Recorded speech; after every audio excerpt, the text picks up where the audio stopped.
Puluhan pegawai negeri sipil PNS Kabupaten Bangka Selatan Provinsi Bangka Belitung digerebek saat tengah berkaraoke pada jam kerja. Selain mendapat sanksi fisik, puluhan PNS ini juga terkena sanksi secara administrasi. Assalamualaikum warahmatullahi wabarakatuh. Apa kabar WNI?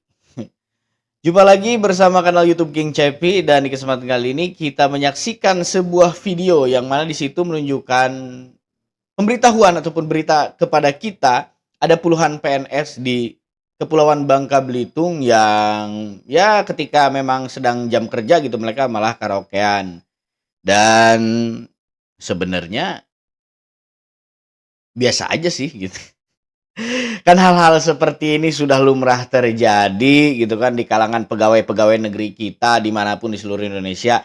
Ada yang enggak, ya ada banyak juga gitu yang melakukan. Ya gua bilang lah yang pegawai-pegawai negeri yang melakukan hal-hal seperti ini, katakanlah oknum pegawai negeri yang melakukan tindakan seperti ini gitu. Gua ralat ya, oknum pegawai negeri yang melakukan tindakan seperti ini tuh banyak banget. Dan ya mungkin kalian juga tahu ya,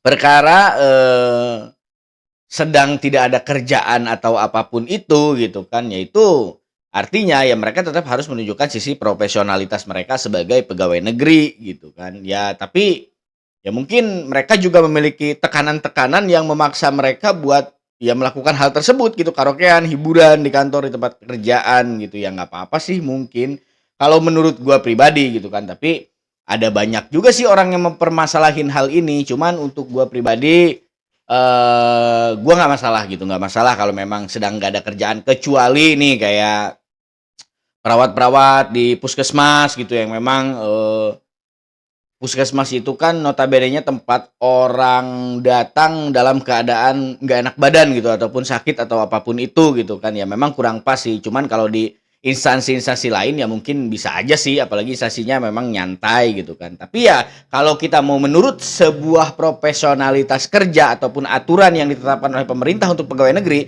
ya itu sebenarnya nggak dibenarkan gitu, bro. Dari kemarin aing ngomong panyadotkeun batang apa kan aing geus kuateun. Aya tinggal majikan aing kumaha ya. Lagi dan lagi surat edaran Gubernur Jawa Barat Kang Deddy Mulyadi tidak diindahkan oleh pihak RSUD di Cimahi. Kali ini Kang Deddy Mulyadi geram terkait adanya pasien BPJS yang meninggal karena tidak dilayani oleh pihak RSUD Cibabat. Kang Deddy Mulyadi mengutuk keras pihak RSUD Cibabat, bahkan direkturnya terancam dipecat. BPJS diperlakukan dibedakan. Nanti kita investigatif ya, investigatif. Jadi nanti kita investigatif. Apapun ya bagi saya rakyat kecil harus dilayani, dan gubernur sudah buat surat edaran ke seluruh rumah sakit bahwa tidak boleh ada pasien yang tidak terlayani. Kalau dia punya BPJS maka pakai BPJS. Kalau tidak punya BPJS dilayani, kemudian tagihannya nanti dikirim ke Dinas Kesehatan Provinsi. Karena di Dinas Kesehatan Provinsi sudah ada pot anggaran untuk membantu masyarakat yang tidak punya BPJS. Jadi kalau kemudian benar tidak dilayani, berarti direktur rumah sakitnya itu mengabaikan surat gubernur. Dan kita akan berikan sanksi. Saya punya luar biasa. Nah, jadi tegas ya, Gubernur Jawa Barat mengatakan bahwa setiap rumah sakit harus melayani pasiennya dengan baik dan benar. Gitu. Jangan ada lagi kejadian seperti ini di kemudian hari yang mana rumah sakit itu berurusannya dengan nyawa orang gitu. Yang sebenarnya harus kalian pertimbangkan itu nyawa orang gitu loh. Jangan sampai karena kelalaian pihak rumah sakit ada pasien yang tidak tertangani hanya karena kendala di pembiayaan, apalagi pasien itu memakai BPJS gitu, jaminan kesehatan.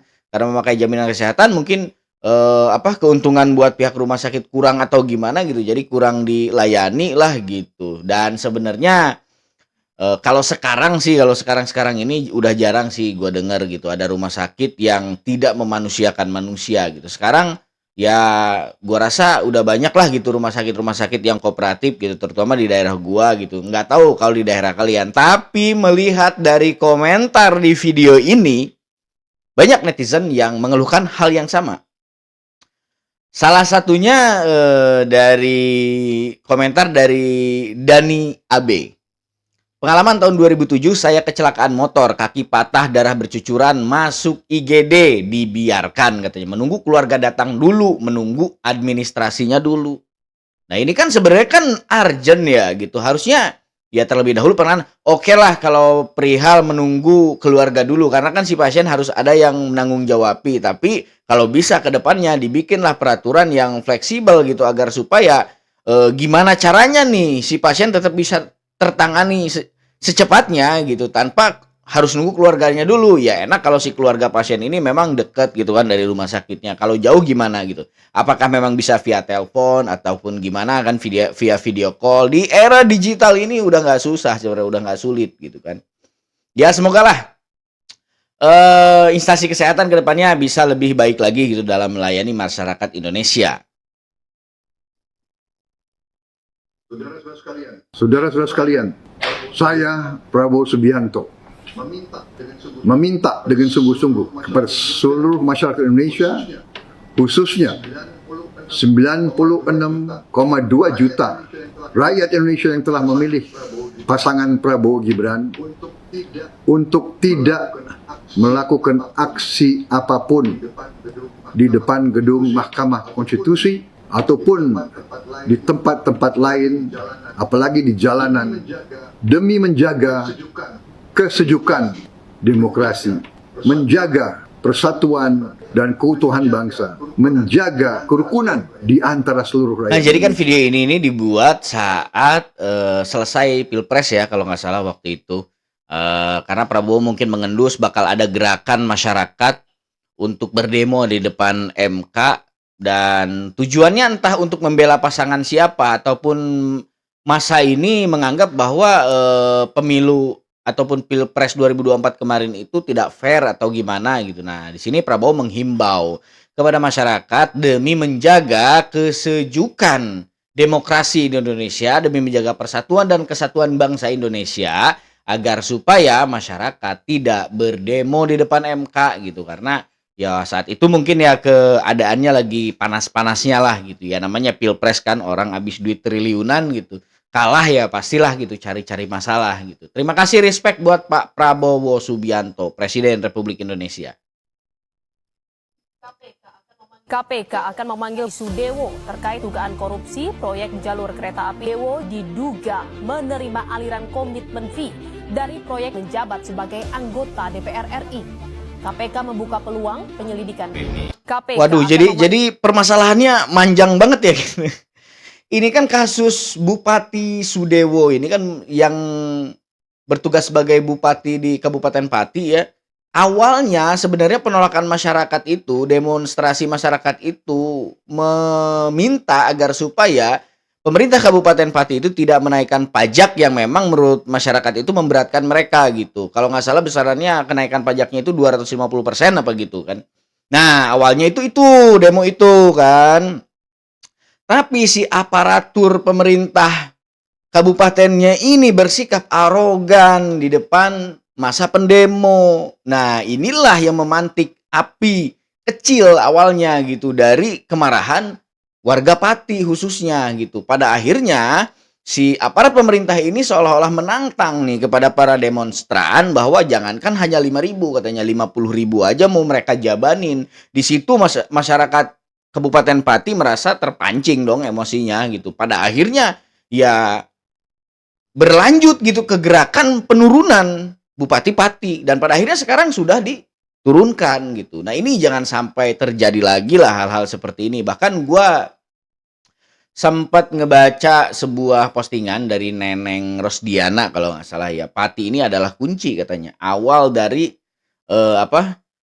keberlangsungan lah istilah. Awal dari keberlangsungan demokrasi di negeri kita gitu. Rakyat Indonesia sudah berhasil membuktikan kepada para penguasa gitu bahwa mereka bisa menurunkan Bupati Pati gitu. Jangan sampai mungkin hal-hal yang seperti ini berlanjut ke jenjang yang lebih tinggi lagi ke provinsi ataupun ke tingkat pusat gitu kan. Itu yang tidak diharapkan tentunya karena pasti akan ada banyak korban gitu. Baik itu dari aparat ataupun dari warga sipil ke depannya. Ya kita mungkin bakal ngebayangin kejadian 98 bakal terulang gitu kan pada akhirnya. Itu kan memang udah terlalu jauh ya cocok loginya, tapi ya bukan berarti nggak mungkin terjadi juga kan gitu.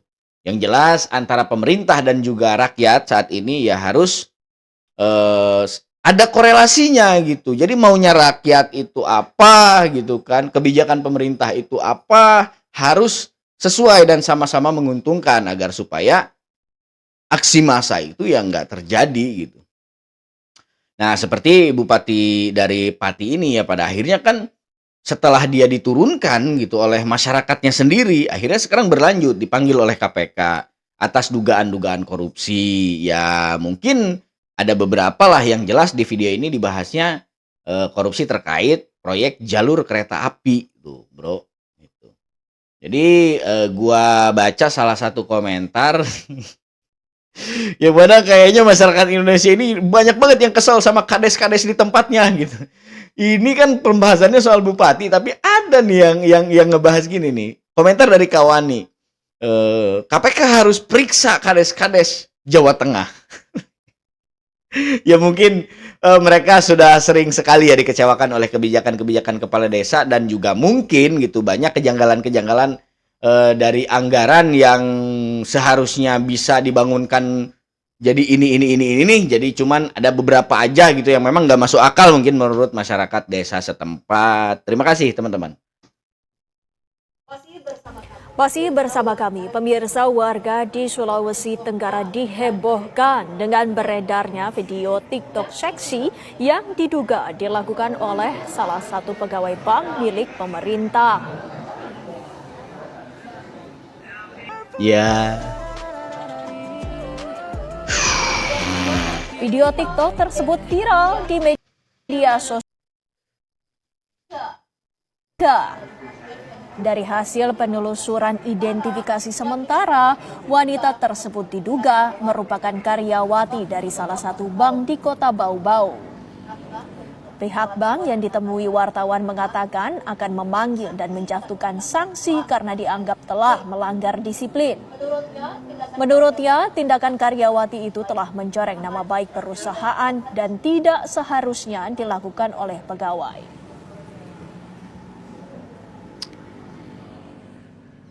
Jadi ini sekedar pembahasan buat nge-refresh otak-otak yang memang selama ini mengalami kebekuan-kebekuan ya. Jadi memang kode etik itu perlu diterapkan ya, apalagi beliau ini sebagai pegawai bank milik pemerintah gitu kan. Jadi citranya itu memang harus bagus gitu, harus baik gitu kan. Ya jangankan bank pemerintah gitu, bank swasta aja mereka malah justru menerapkan peraturan-peraturan dan kode etik yang lebih disiplin lagi gitu. Apalagi ya ini sekelas pegawai bank milik pemerintah melakukan adegan joget-joget di sosial media dalam tanda kutip memakai busana yang kurang senonoh lah gitu bagi seorang pegawai bank gitu. Tapi ya memang itu sebenarnya hak dia gitu. Yang jadi masalah kan dia itu adalah salah satu pegawai bank milik pemerintah, bank milik BUMN. Nah, itu yang jadi masalah. Dan gua minta kepada teman-teman sekalian jangan komentar di sini dengan komentar bagi linknya cuy. Gua nggak tahu. Nih, gua lihat komentar di TikTok ini juga nih, semua orang pada minta link. Ya lu cek aja sendirilah gitu. Ya gue yakin kalian lebih tahu gitu perihal yang seperti itu.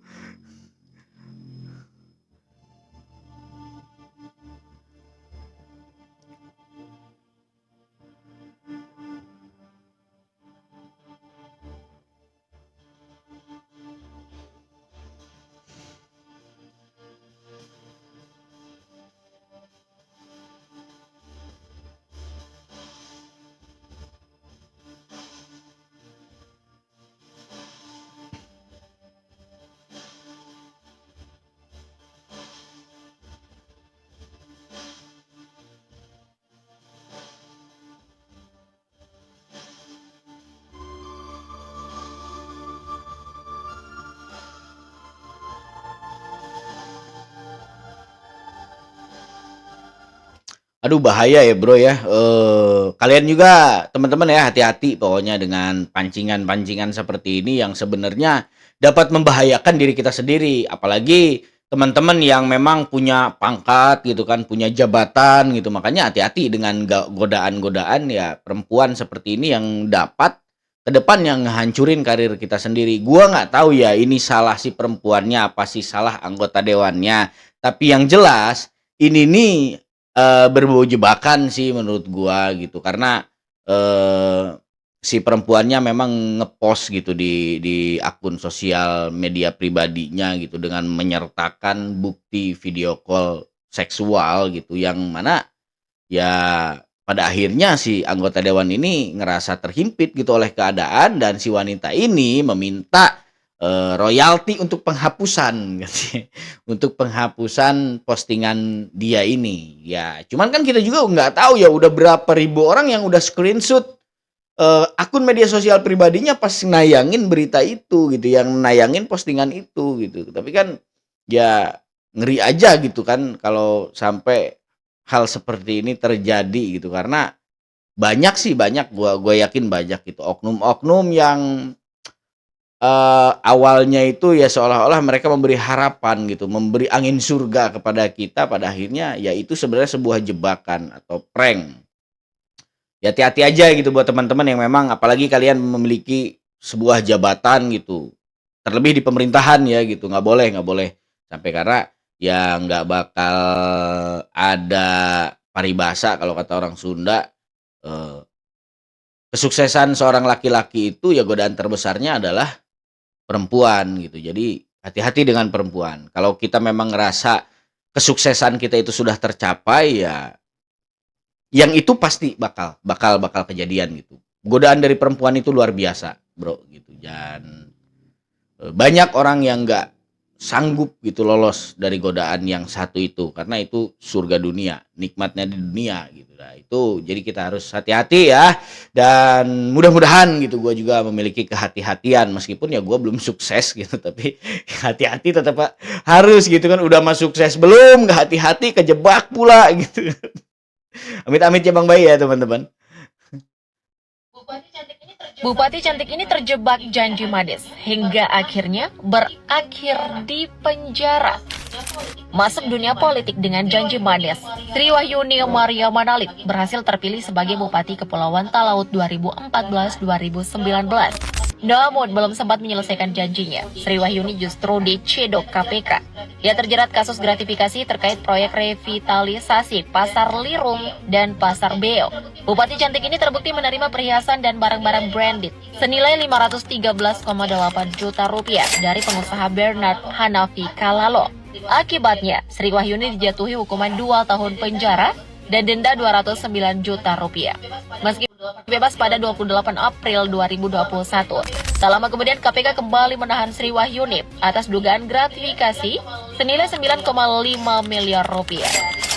Dari janji manis menuju jeruji besi. Ngeri ya. Ngeri gitu. Ya ini salah satu godaan perempuan ya. Kalau laki-laki digodanya oleh perempuan, kalau perempuan godaannya barang branded gitu. Karena ya mayoritas gitu rata-rata ya. Gua nggak ngatain bahwa perempuan ini sangat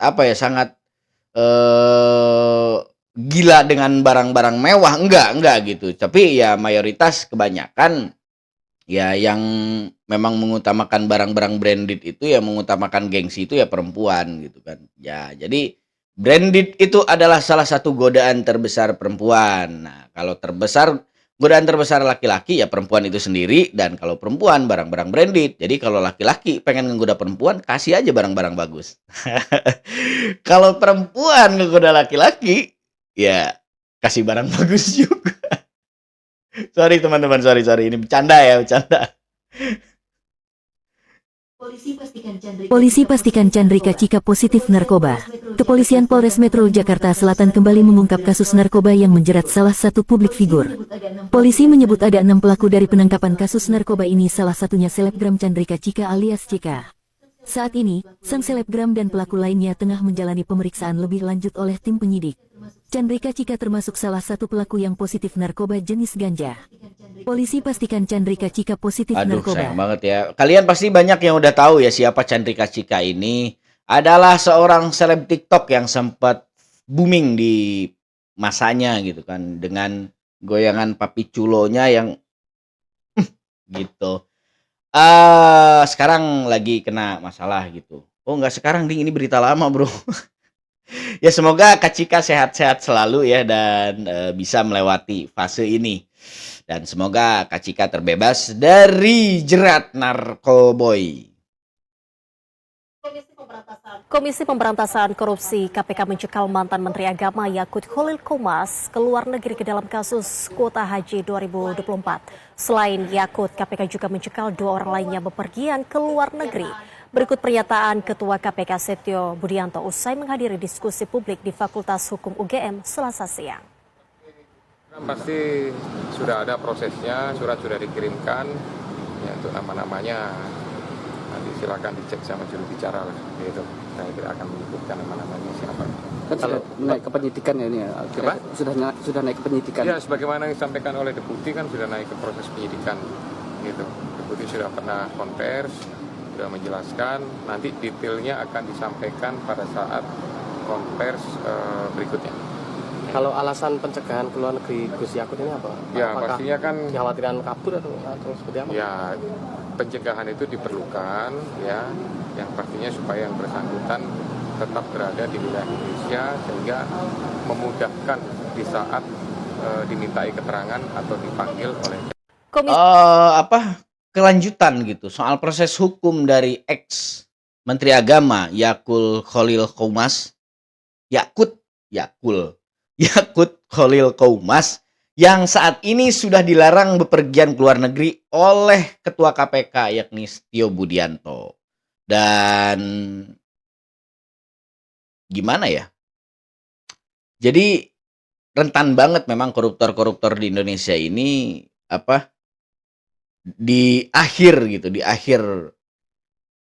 kebebasannya mereka memutuskan untuk beralih ke luar negeri gitu kan, dan itu menjadi salah satu senjata pamungkas tentunya bagi orang-orang yang bermasalah di negeri ini khususnya di dunia pemerintahan. Dan semoga kedepannya bisa lebih terang lagi ya, terang benderang kasus ini dibuka senetral-netralnya gitu di ranah publik, jangan ada yang ditutup-tutupi lagi. Dan semoga undang-undang perampasan aset sebentar lagi akan diresmikan oleh DPR gitu, akan disetujui, bukan diresmikan, disetujui oleh DPR. Maka kita sebagai rakyat Indonesia akan merasa senang gitu dengan undang-undang itu tentunya kan. Karena ya berat banget DPR buat menyetujui UU perampasan aset. Kenapa gitu? Kenapa? Ada apa sih gitu kan? Ada apa sehingga kalian itu kelihatannya sangat keberatan sekali dengan undang-undang perampasan aset yang disambut antusias gitu oleh seluruh warga negara Republik Indonesia ini.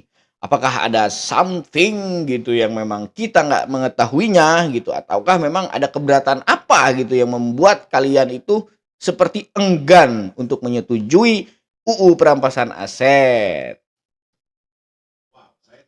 Wow, saya tidak menyangka Nusron Wahid ternyata sangat tolol. Demi bisa merampok tanah rakyat, dia mengatakan rakyat itu hanya punya hak pakai. Sebenarnya semua adalah tanah negara. Lalu kemudian berkata lagi, dari mana jalannya tanah warisanmu? Emangnya mbahmu menciptakan tanah? Sejujurnya saya tidak tahu apakah agar diterima menjadi menteri, dia membuang otaknya, lalu menggantinya. Tapi terus terang ya, gue juga emang agak kaget sih pas gue pertama kali nonton video Pak Nusron Wahid ini yang emang katanya mbahmu yang bikin tanah katanya. Itu menurut gue, aduh gimana gitu. Jadi sakit gitu hati mendengar kalimat tersebut keluar dari seorang menteri yang memang kita sebagai rakyat Indonesia awalnya mengasihi beliau. Dan pada akhirnya berakhirlah di hujatan-hujatan sosial media. Tapi ya mungkin Pak Nusron juga nggak sengaja ya teman-teman. Pak Nusron nggak sengaja mengungkapkan hal itu karena mungkin banyak banget nih waktu itu media ataupun wartawan yang bertanya kepada beliau gitu, sehingga beliau nggak fokus dan tiba-tiba kepancing emosinya. Emang mbahmu bikin tanah gitu kan? Nah, itu kan bisa aja kan. Jadi refleks lah gitu, wajar. Soalnya Pak Nusron juga manusia bro gitu. Kita nggak bisa maksa dia buat sesempurna itu kan. Dan kita doakan semoga Pak Nusron sehat-sehat selalu. untuk menerima gitu kan komentar atau kritikan dari netizen yang pedas-pedas banget gitu. Dan silakan para netizen berkomentar. Gua nggak ngelarang. Sehingga pemikirannya bisa setolol ini. Oke lah, kita berikan pencerahan kepada mereka. Syarat terbentuknya sebuah negara hanya dua. Satu, tanah atau wilayah. Dua, rakyat. Lantas di mana posisi pemerintah? Pemerintah itu awalnya tidak ada. Dan sebenarnya tidak perlu juga ada. Sebab pemerintah itu hanyalah sebuah organisasi. Apakah organisasi itu sangat penting? Jawabannya tidak juga. Apakah ketika sebuah organisasi bubar, maka rakyat mati? Jawabannya jelas tidak. Lantas bagaimana tiba-tiba bisa ada organisasi di tengah-tengah rakyat? Jadi ketika rakyat itu semakin banyak, maka mereka bermusyawarah untuk mempermudah kehidupan mereka, maka mereka membutuhkan para pembantu. Maka mereka sepakat membentuk sebuah organisasi dan mereka menggajinya. Itulah asal mula pemerintah. Jadi ibarat negara itu adalah rumah, maka rakyat adalah majikan. Dan pemerintah adalah pembantu alias asisten rumah tangga. Pertanyaannya, apakah pembantu rumah tangga itu perlu? Ya, perlu juga sih. Karena akan mempermudah kehidupan kita. Tapi apakah kita akan mati? Atau tidak akan makan jika pembantu tidak ada? Ya, jelas tidaklah. Kan kita bisa masak sendiri atau beli dari rumah makan. Jadi seperti itulah peranan pemerintah di tengah-tengah rakyat. Nah, masalahnya para pelayan di negara kita ini, dari awalnya sudah sangat culas. Jadi mereka sering menyamakan pemerintah sama dengan negara. Disinilah awal mula kesesatannya. Sehingga mereka berpikir, berarti tanah negara adalah tanah pemerintah. Boom, hancur sudah kan? Mereka salah persepsi. Lalu kemudian menggunakan persepsi yang salah itu untuk mengklaim apa yang bukan miliknya. Jadi perlu Anda ketahui pemerintah dan negara itu berbeda. Oke, untuk meluruskan pemahaman mereka, kita akan pakai istilah Yunani. Sebab Yunani adalah pusat filosofi dunia, di mana hampir semua konstitusi negara-negara di dunia itu diadopsi dari filsafat Yunani. Jadi negara dalam bahasa Yunani disebut hora. Hora artinya adalah tanah, atau wilayah tempat tinggal manusia alias rakyat, kampung halaman atau negeri. Jadi ketika ada puisi berkata, negeriku yang indah elok permai, itu artinya adalah wilayah kelahirannya atau kampung halamannya. Jadi jangan Anda bayangkan pemerintah seperti Indonesia yang isinya Nusron, Sri Mulyani, Omon-Omon, dan para tikus lainnya bisa rusak keindahan puisinya tadi. Kemudian rakyat dalam bahasa Yunani disebut demos. Nah, jadi jika Anda menyebutkan kata demokrasi atau negara demokrasi, itu artinya kedaulatan rakyat. Sebab demokrasi berasal dari dua kata, yaitu demos dan kratos. Demos artinya rakyat. Kratos artinya majikan, pemilik, pencipta, tuan, dewa, ataupun Tuhan. Ini sejalan dengan filosofi Latin, yaitu Vox Populi, Vox Dei. Artinya suara rakyat adalah suara Tuhan, atau kehendak rakyat adalah kehendak Tuhan. Jadi ibarat negara adalah rumah, maka rakyat adalah penciptanya. Kemudian pemerintah di dalam bahasa Yunani disebut kivernisi. Artinya pelayan administrasi, ministry, ataupun pembantu rakyat. Jadi kata pemerintah sendiri, sebenarnya itu sudah sangat sesat. Karena pemerintah artinya adalah orang yang memerintah. Pertanyaannya, bagaimana bisa pelayan yang digaji memerintah tuannya? Ini kan sudah sangat sesat. Jadi kesesatan paradigma inilah yang membuat para pelayan rakyat itu semakin jauh dari fungsinya. Harusnya sebagai pelayan mereka berlutut pada majikan. Tapi sekarang akibat kekeliruan dan kesesatan, tiba-tiba kaki pelayan itu malah diletakkan di atas kepala majikannya. Jadi jika bangsa ini ingin selamat, maka kita harus melakukan revolusi kesadaran. Kita harus berhenti menggunakan kata pemerintah, sebab itu bisa membuat mereka tersesat dan lupa diri. Maka kita harus segera mengganti istilahnya untuk menyebut mereka. Berikut ini adalah beberapa istilah yang pas untuk kivernisi. 1. Babu. 2. Pelayan. 3. Abdi. 4. Mandataris. 5. Pekerja. 6. Pembantu. Atau apa kira-kira istilah dari daerah Anda? Jadi terjawab sudah ya. Jika si Nusron berkata, emang mbahmu menciptakan tanah? Jawab saja. Dasar tolol. Emang pemerintah yang menciptakan tanah? Tanah itu ciptaan Tuhan. Sementara negara itu adalah tanah wilayah tempat tinggal rakyat. Sedangkan pemerintah, atau bahasa tepatnya kivernisi, itu adalah organisasi pelayan rakyat. Bisa ada, bisa tidak. Jadi mari bangkit. Dan beri pelajaran kepada para pembantu kita itu sebelum mereka semakin kebablasan. Hidup daulat rakyat. Jadi dari kelima kategori sebutan tadi ya, kalian lebih setuju yang mana? Kan ada babu, ada pelayan, abdi, ada mandataris gitu. Yang kelima tadi apa sih? Gua lupa gitu kan. Kalian lebih setuju yang mana? Kalau gua sih lebih setuju yang abdi aja kali ya gitu, atau mandataris gitu. Kalau babu itu gimana ya kesannya? Tapi yang gua juga nggak ngelarang kalau kalian lebih memilih yang babu aja gitu. Karena kan rakyatnya tuan gitu kan.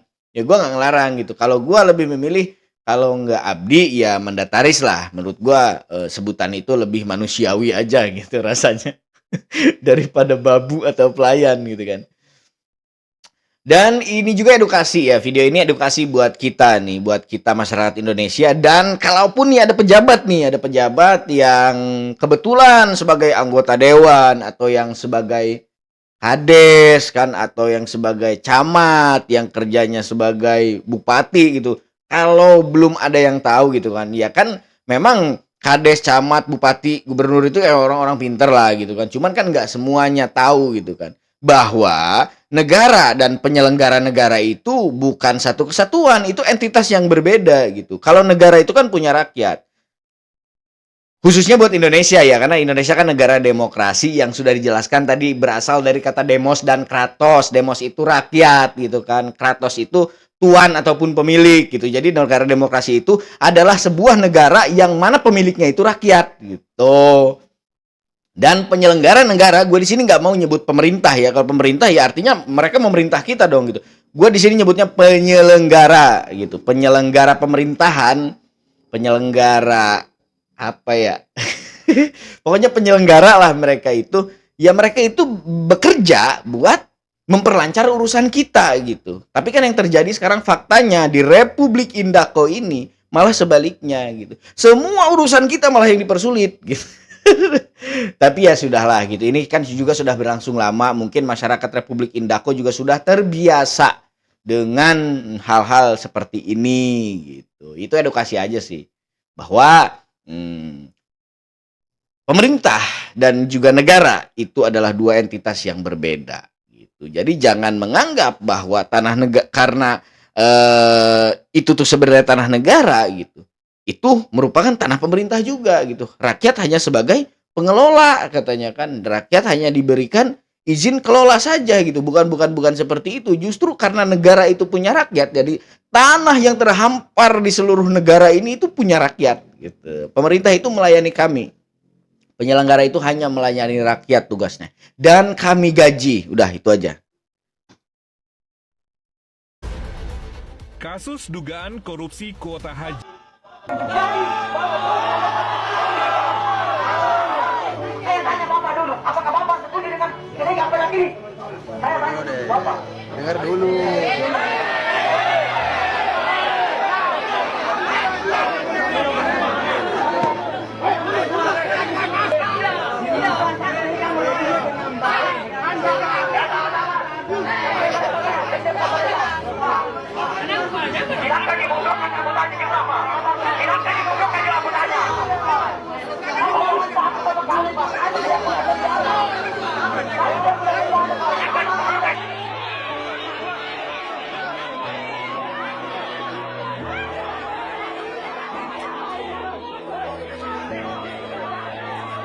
Definisi dari Vox Populi Vox Dei, suara rakyat adalah suara Tuhan. Kemarin sudah terjadi di Pati gitu. Masyarakat Pati berhasil menggulingkan bupati yang sedang duduk di pemerintahan Kabupaten Pati. Dan sekarang Bone, bro. Warga Bone nih udah mulai juga melakukan aksi gitu yang pada akhirnya berujung kericuhan. Aksi itu tak lain dan tak bukan adalah sebuah aksi penolakan terhadap tarif pajak 300% yang dianggap memberatkan masyarakat Bone. Persis banget seperti yang kemarin terjadi di Pati gitu. Jadi hati-hati nih buat pemerintah Kabupaten Bone. Kalau memang respon mereka terhadap masyarakat itu kurang baik gitu, bisa aja masyarakat Bone melakukan hal yang sama seperti yang dilakukan masyarakat Pati. Yang pada akhirnya penolakan terhadap kenaikan tarif pajak gitu, ujung-ujungnya malah demon buat nurunin bupatinya gitu. Jadi ya minta-minta praktek-praktek seperti ini tidak terjadi lagi lah gitu. Kejadian-kejadian semacam ini gitu. Karena kalau ini diterus-teruskan lama-lama jadi fenomena yang ujung-ujungnya semua wilayah gitu, semua daerah menerapkan hal itu gitu. Karena sebenarnya di seluruh daerah di Indonesia ini kan pasti ada kekecewaan-kekecewaan rakyat pada saat ini gitu terhadap pemerintah daerahnya gitu. Yang pada akhirnya mereka karena mencontoh nih, oh kemarin di Pati, yang sekarang di Bone dan besok di mana lagi mungkin kan. Nah, akhirnya di daerah-daerah merasa bahwa mereka juga harus melakukan hal yang sama. Artinya akan terjadi kekacauan politik di negeri ini ujung-ujungnya gitu. Daerah-daerah kehilangan kepala daerahnya, diturunin sama rakyat gitu kan. Jadi gue berharap sih nggak sejauh itu ya, nggak sejauh itu karena ya gimana ya, ada plus minusnya lah, intinya ada plus minusnya. Jadi dengan turunnya bupati juga tidak serta-merta gitu kan pemerintahan ke depannya jadi lebih baik lagi, tapi kan mungkin itu adalah satu-satunya harapan masyarakat gitu. Siapa tahu dengan diturunin ini, karena ya ini udah kebuktian ini udah nggak beres kan gitu. Turunin aja dulu perkara yang ke depannya mau lebih parah ataupun lebih baik ya itu urusan nanti gitu. Yang jelas mungkin masyarakat sekarang sudah nggak tahan gitu dengan aturan ataupun kebijakan yang ditetapkan oleh pemerintah daerah setempat gitu, baik yang di Pati maupun yang di Bone, yang sekarang ujung-ujungnya ricuh juga gitu kan di Bone. Ya kita pantau terus ya pemberitaannya soal demonstran aksi demon yang terjadi di Bone ini gitu. Mudah-mudahan nggak sampai sejauh itu. Kalau nggak mau bayar royalti, jangan putar musik. Pertanyaan saya kok sekarang tiba-tiba baru muncul, padahal ini udah berlangsung lama. Orang mengatakan mau boykot musik Indonesia. Iya. Ngapain boykot musik Indonesia? Anda pakai musik luar negeri juga harus bayar royalti. Betul. Kalau nggak mau bayar royalti, jangan putar musik di tempat usaha. Kalau mau gunakan untuk kepentingan bisnis, ya silakan bayar royalti. Kalau nggak mau bayar royalti, ada yang bilang kami mau buat musik pakai AI. Silakan, itu nggak ada royaltinya itu. Putar aja itu. Tapi masa seperti itu bebannya pengusaha, tempat pengusaha gitu loh. Yang nilainya tidak akan mungkin membebani karena nilainya sangat rendah. Kasihan teman-teman pencipta. Betul. Tahu nggak, dari 200 miliar itu ada yang cuma dapat 60.000 per tahun. Per tahun, Pak. Per tahun loh. Nah karena itu saya berharap teman-teman pengusaha hotel, restoran, kemudian juga pusat-pusat perbelanjaan, bayarlah, belajarlah menghargai hak orang lain. Itu yang paling penting. Jangan hak kita diambil, kita marah. Kita ambil hak orang, kita enteng untuk menghindari itu. Itu nggak boleh, itu nggak fair, nggak adil. Tapi yang gue tahu kan Pak, sekarang ini masyarakat ngedengerin musik itu yang nggak gratis juga gitu sebenarnya. Mayoritas masyarakat gitu ataupun pelaku-pelaku usaha gitu, hotel baik pun kafe gitu, mereka ya bayar gitu ke aplikasi musik gitu justru gitu kan. Ya tapi kita juga perlu lah gitu mempertimbangkan kata si Bapak ini tadi. Kasihan teman-teman musisi yang memang ya mereka sebenarnya banyak dirugikan gitu kan selama ini dengan mungkin nggak adanya kebijakan soal penerapan royalti tadi ya dari pemerintah, dan sekarang pemerintah mengadakan ini. Alhasil yang terjadi ternyata gitu masyarakat itu nggak percaya intinya sama pemerintah gitu. Kalaupun mereka bayar royalti ya yakin apa katanya bakal nyampe ke si musisinya gitu. Itu kan saking sudah krisisnya kepercayaan masyarakat terhadap pemerintahan gitu. Jadi Pak minta tolong gitu dibenahi lagi lah ke depannya agar supaya masyarakat juga nggak ribut di bawah gitu. Yang terakhir juga gua denger suara burung aja kena royalti gitu kan, ya gimana gitu. Bahkan ada salah satu hotel di Tangerang yang memang sebenarnya nggak pakai suara burung gitu kan, nggak pakai suara burung. Itu tuh burung asli sebenarnya buat memperindah gitu kan. Memang temanya itu alam banget ya. Pihak hotel memang ngegantungin burung-burung di sangkarnya di situ. Datang surat dari kementerian terkait gitu, yang mana mereka mensomasi hotel itu karena ya menurut mereka hotel tersebut sudah melanggar gitu aturan royalti ini tadi, yang mana terdengar ada nyanyian suara burung tapi mereka nggak store royalti gitu. Ya burung gue juga bingung store royaltinya ke siapa gitu kan. Apa burung doyan duit gitu. Atau burung yang burung yang ya mungkin ada lah ya burung yang doyan duit gitu ya. Terima kasih teman-teman. Sampai detik ini dan hari ini kalian masih menyaksikan kanal YouTube King Cepi. Gue mohon maaf kalau ada kata ataupun prakata gue yang kurang enak didengar oleh telinga, kurang nyaman dirasakan oleh hati. Itu keterbatasan gue sebagai seorang manusia biasa. Gue doain semoga kalian semua sehat walafiat, ya, bahagia selalu di setiap harinya, mulus rahayu, berkah selamat, dan apa yang kalian inginkan serta cita-citakan dapat sesegera mungkin tercapai dan terwujud. Gitu. Gue juga minta doa yang baik-baik ya dari teman-teman. Baik, gue Cevi Al-Qadri Al-Banjari pamit undur diri. Sampai jumpa di video-video selanjutnya. Jangan lupa like, comment, and subscribe. Assalamualaikum warahmatullahi wabarakatuh. Sampurasun Baraya Sadayana.